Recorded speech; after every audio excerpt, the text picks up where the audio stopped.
अवधूत चिंतन श्री गुरुदेव दत्त श्री स्वामी समर्थ। आपण प्रापंचिक माणसं आहोत। प्रत्येकाच्या आयुष्यात काही ना काहीतरी अडीअडचणी असतात। त्यावरती उपाय किंवा तोडगा म्हणून आपण कुठे गेलो तर आपल्याला सांगितलं जातं की घराच्या या भिंतीवरती ही फोटो फ्रेम लावा, या कोपऱ्यामध्ये ही फोटो फ्रेम लावा, किंवा अजून काही ना काहीतरी आपल्याला उपाय योजना सांगितल्या जातात। प्रत्येक जण करून सुद्धा बघतो, काही ना त्याचे पॉझिटिव्ह रिझल्ट येतात, परंतु काही ना निगेटिव्ह रिझल्ट येतात।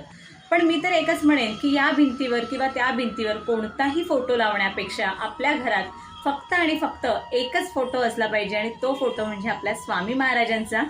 तो जर फोटो आपल्या घरात असेल तर कुठलाच उपाय करायची, कुठलीच फ्रेम कुठल्याच दिशेला लावायची काही गरज लागणार नाही, कारण स्वामी महाराज आपल्या भक्ताच्या कायम पाठीशी असतात। ते नेहमी म्हणतात, भिऊ नकोस, मी तुझ्या पाठीशी आहे।